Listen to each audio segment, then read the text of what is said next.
Miss হবে না আপনার পছন্দের টিভি শো। দেখুন জি5 অ্যাপে একদম ফ্রি। এতটা সময় দিয়েছে কেন ওকে? তার আগেই তো টর্চার শুরু করলে পারে। এমনিতেও তো কাজ শেষ হওয়ার পর ওকে সরিয়ে দেওয়ার প্ল্যান আছে। আমি জুপিটার স্কুলের প্রিন্সিপাল সুনেত্রা গোস্বামী বলছি। আমাদের এখানে রায়পূর্ণা ওর সঙ্গে কমিউনিকেট করবার জন্য দুটো অল্টারনেটিভ নাম্বার দিয়েছিল। তা একটা নাম্বারে ওকে পাচ্ছি না, কিছুতেই পাচ্ছি না, সেজন্য আরেকটা নাম্বারে ফোন করলাম, আপনি ধরলেন। আসলে না আমরা রায়পূর্ণার ফোনটা সুইচ অফ পাচ্ছি। রায়পূর্ণা তো কালকে দার্জিলিং মেলে আসবার কথা ছিল। আমাদের স্কুল থেকে ওকে রিসিভ করবার জন্য এনজিপি স্টেশনে একজনকে পাঠানো হয়েছিল, কিন্তু সেও আমাকে ইনফর্ম করলো যে রায়পূর্ণা কিন্তু এখনো আসেনি। দিদি ওখানে পৌঁছয়নি? না। আচ্ছা, ও কি ট্রেনে উঠেছিল? আমি আপনাকে সবটা পরে জানাচ্ছি। আচ্ছা ম্যাম, আপনি শিওর তো উনি ওখানে পৌঁছয়নি? হ্যাঁ, আমি শিওর যে ও এখানে আসেনি, কারণ আমার লোক তো ছিল স্টেশনে। কিন্তু দেখুন, আপনার কথা শুনে তো মনে হচ্ছে যে ও ট্রেনে উঠেছিল। ম্যাডাম, আপনার স্কুলের 3 জন এমপ্লয়ি, আপনার সেক্রেটারি আরো 2 জন, ওরা তো দিদির সঙ্গে একই ট্রেনে গেছেন। বাকিরা কি কেউই পৌঁছয়নি? আপনি কাইন্ডলি এটা একটু জানান না প্লিজ।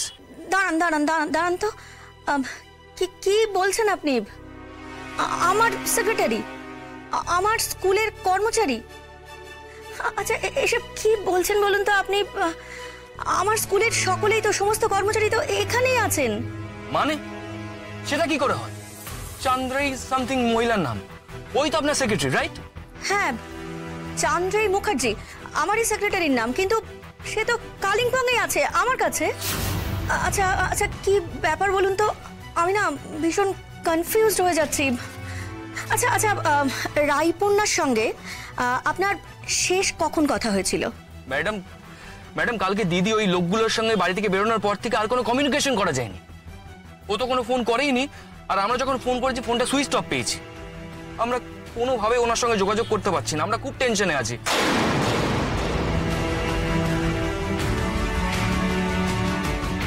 হ্যাঁ, আমরা থানায় যাব।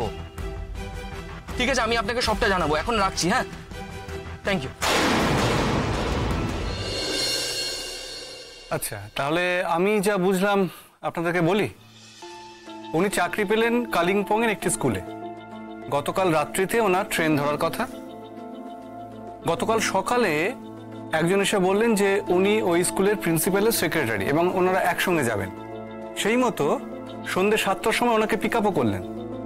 তারপর থেকে নিশ্চয়ই আপনি আপনার বোনকে আর খুঁজে পাচ্ছেন না, মানে কন্ট্যাক্ট করতে পারছেন না? না, অ্যারাউন্ড 8টার সময় স্রোত মানে আমার ওয়াইফের সঙ্গে দিদির কথা হয়েছিল। তখন দিদি বলেছিল যে আর একজনকে তুলে স্টেশনের দিকে যাবে। আচ্ছা, আপনার বোনের একটা ছবি আমাকে দেবেন, ওটা আগে রাখবে সকাল। বলছি অফিসার, মানে আপনার কি মনে হচ্ছে, কি হয়েছে অ্যাকচুয়ালি? ফাউল প্লে তো একটা আছে। বোঝাই যাচ্ছে যে স্কুলের লোক পরিচয় দিয়ে যিনি এসেছিলেন তিনি আসলে ফ্রড তো নিশ্চয়ই স্যার। ওই স্কুলের প্রিন্সিপালের সঙ্গে আমার কথা হয়েছিল। উনি বলেছিলেন যে সেক্রেটারি ওখানেই আছেন এবং এখনো অবধি উনি আউট অফ স্টেশন যায়নি। তাহলে কে এসে এভাবে দিদিকে নিয়ে গেল, সেটাই প্রশ্ন স্যার। সিরিয়াসলি আমারও আফসোস হচ্ছে, আমি কেন যে পরিচয়পত্রটা ঠিক করে দেখলাম না বা চাইলাম না। অ্যাটলিস্ট ফোন নাম্বারটা তো রেখে দিতে পারতাম, সেটাও চাইনি আমি। সেটা আপনাদের জানা উচিত ছিল। আচ্ছা, প্রয়োজনে যিনি এসেছিলেন তার ছবি আঁকতে আপনারা হেল্প করতে পারবেন তো? মানে ওনার চেহারা আপনাদের ঠিকঠাক মনে আছে তো? হ্যাঁ, আমি পারবো। মিষ্টি মানে আমার ওয়াইফ, সেও হেল্প করবে, সেও দেখেছে। বেশ, আপনি ছবিটা দিন। হ্যাঁ, এই যে।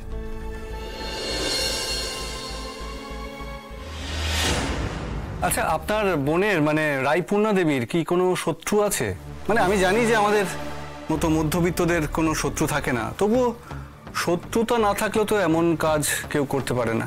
মানে এরা যদি প্রপার কিডন্যাপ হতো তাহলে তো কেউ মুক্তিপঞ্চে টাকা আপনাদের কাছে চাইতো।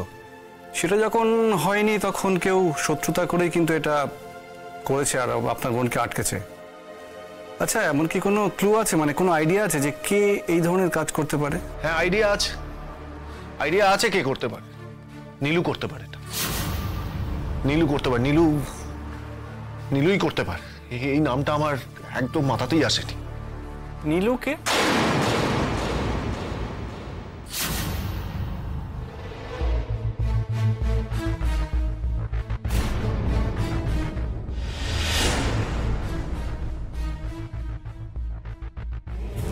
কোয়েল, তুমি কিন্তু তোমার নাম্বারটা পাল্টে নাও। বাড়ি থেকে থানা পুলিশ হলে ওরা কিন্তু তোমার নাম্বার ট্রেস করে এখানে চলে আসতে পারে। আমার কাছে অন্য সিম আছে, ওই কল্যাণের, সেটা লাগিয়ে নেওয়া আছে। নীলু, আমরা কোনো কাঁচা কাজ করে ফেলিনি তো? তাড়াহুড়ো করে কোনো ভুল করে ফেলিনি তো? আমরা যা করেছি সেটা অলরেডি করে ফেলেছি, এখন আর সেটা ফেরানো সম্ভব নয়। আচ্ছা তুমি কি চাইছো বলো তো? ভালো মানুষ সেজে এখন কেটে পড়তে চাইছো? মা তুমি একটা খাও তো নিজে নিজে।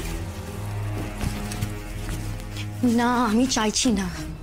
কেটে পড়তে হলে না এতগুলো টাকা আমি খরচ করতাম না। নীলু দেখো, এখন না এইভাবে নিজেদের মধ্যে ঝামেলা করে কোনো লাভ নেই। যদি বাঁচি দুজনে একসঙ্গে টাকাটা এনজয় করব, আর যদি ফাঁসি তাহলে দুজনে একসঙ্গে জেলের ভাত খাবো। ফাঁসবো মানে? না না, আমরা ফাঁসবো না। আমরা কিছুতেই ধরা পড়বো না। না, ধরা পড়বো না। এইসব কথা ভুলেও মাথায় আনবে না কোয়েল। কেন কেন বারবার আমি দিদিভাইয়ের কাছে হেরে যাব কেন? না, ধরা পড়বো না। এরপর দরকার হলে আমি নিজে গিয়ে দিদিভাইকে জোর করে সইটা করাবো। নীলু, আমার মনে হয় আজকেই আমাদের এই জায়গাটা ছেড়ে অন্য জায়গায় চলে যাওয়া দরকার।